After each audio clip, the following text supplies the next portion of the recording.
last minute that he didn't get it last year. But apparently he's told me, and this is his words, not mine, 100% he's bringing the big guns out this year. So, can I please welcome to the stage, I'm not sure what to call him, to be honest, Alistair Chambers, French policeman, who also has a penchant for poetry.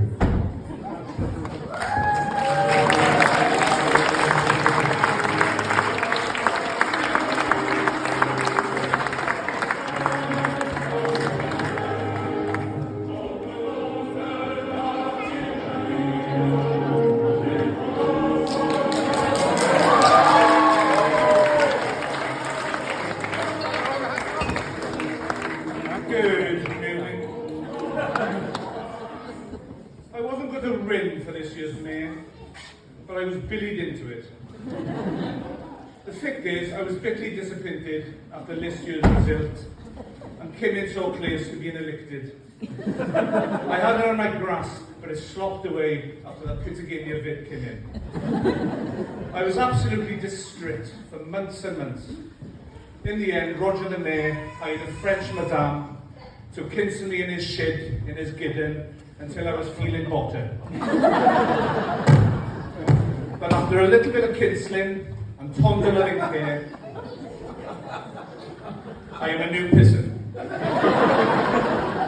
There might even be a few mini Crabtrees running around the village in a few years. Anyway, as one last try to become the coveted mayor of Llansteffan, if I am finally lucky to be elected this year, I promise to all the new villagers, old and new, to open a new poet society. I will buy the Guillory of Gin Evans from the money I received from the sale of my kiffy ship in France and base the society there. The sign on top of the Guillory will read, Crabtree's Poet Society. It will constantly flash with neon lights. I will make gym opportunities for the people of the village and enjoy specialist people to teach the littles beautiful poems. I have a special surprise letter to reveal who will be my manager there, and sometimes I'll be mocking at special guest appearance myself. Here are a few simple poems that you will hopefully link to encourage you to bid for me. Some are some old classics, and some of my local friends in the village.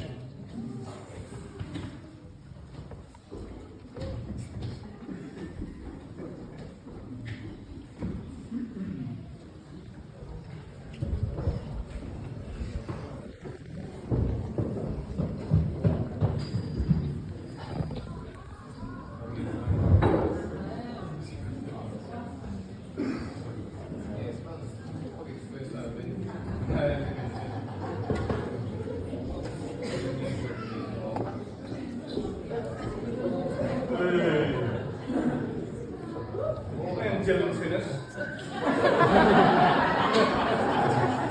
My first poem.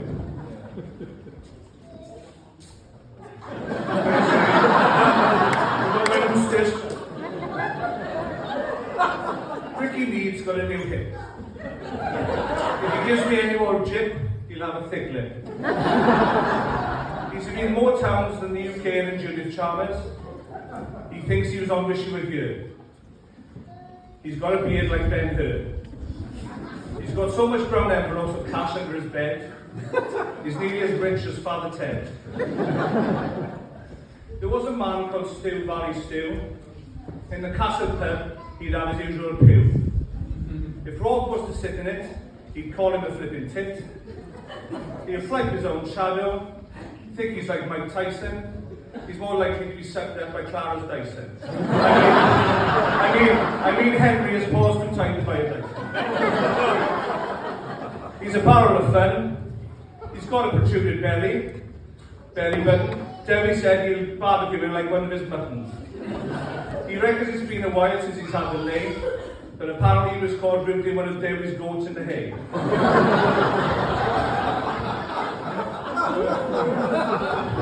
There was a boy called Rusty who played the trombone. when he was alone. He originated from the Diff. I like the splash in the sea with a cup of tea made by Mr. Fellini. He'd put his hand to any job, then throw beer down his gob.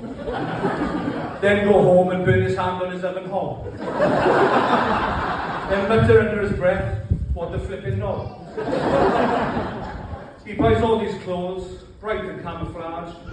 You can't find him sometimes, it's like a mirage. He says here a goodbye, but all I can finish with is, what a top guy.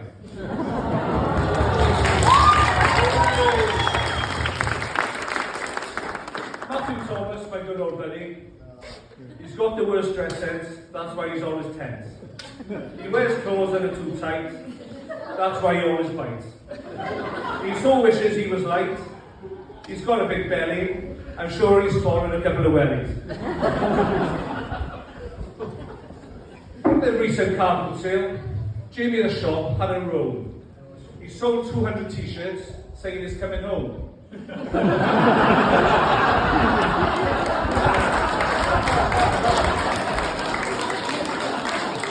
I went to the shop to buy a picture and frame of the European Cup headed to Spain. Outside the shop, Terry Jammon and Martin Evans are a hell of a pair. They are often seen walking around the seafront totally bare, as if they just don't care.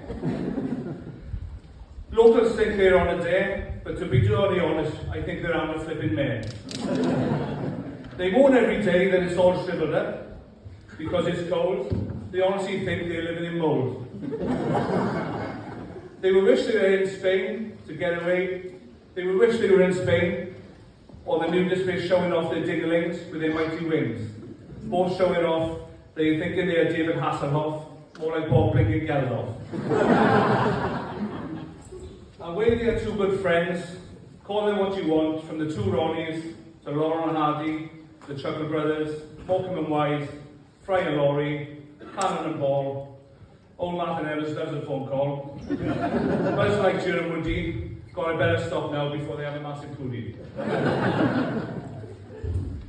Before my last moments here, I've got a couple of minutes left with one famous poem and a couple of small words at the end. I'm very pleased to announce, if I'm elected for the mayor, the manager of the Poetry Society will be the Right Honourable and hugely respectful and popular lady, Alina Grease. Is she in the audience?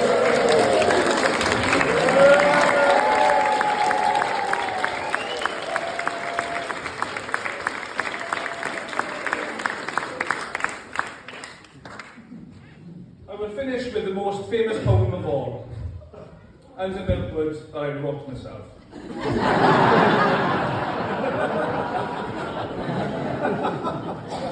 I hate speaking normal.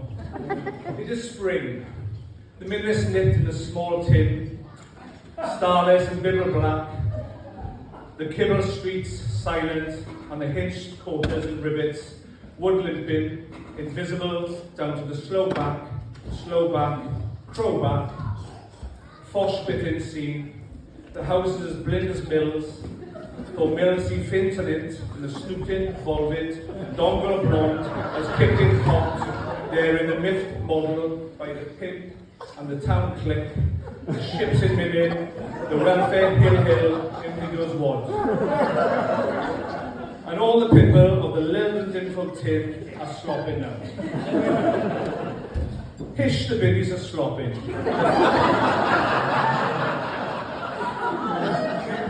The fimmers, the foshers, the tradesmen, the ponsoners, kibblers, school teachers, pissmen,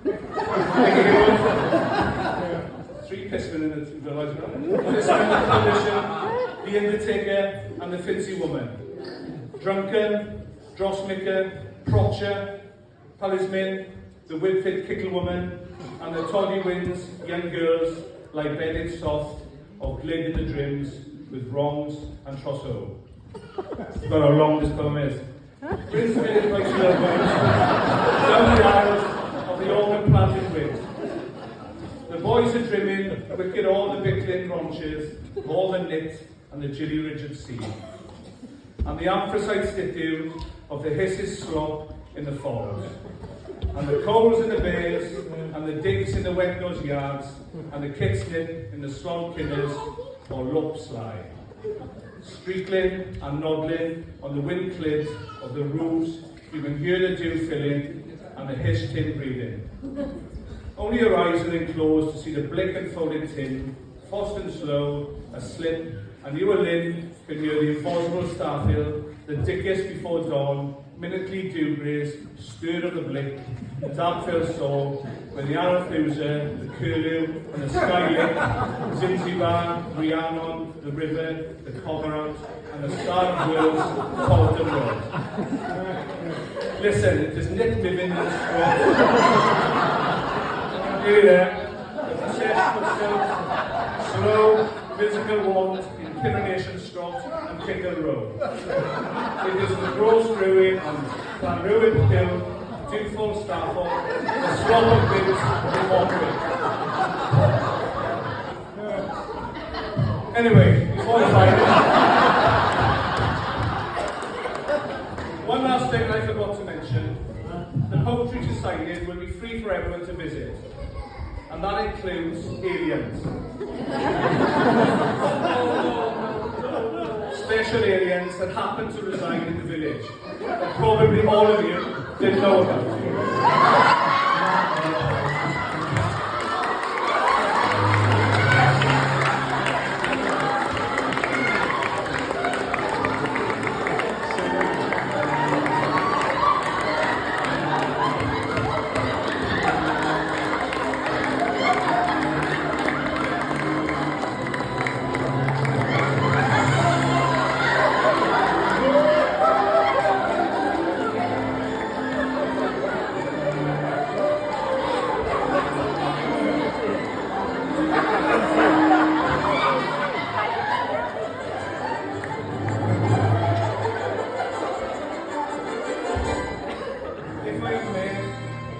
I will provide him with a free phone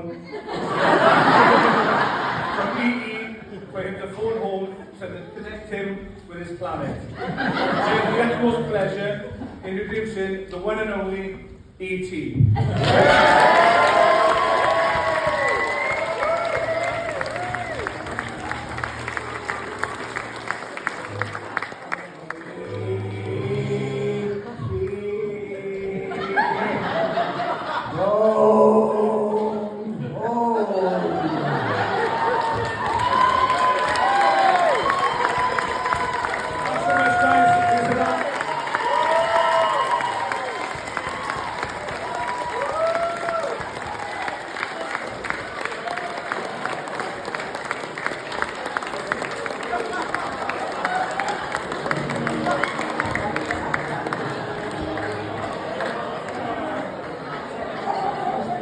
I'll just do the show with an empty belly button, a shawl and a finger pick.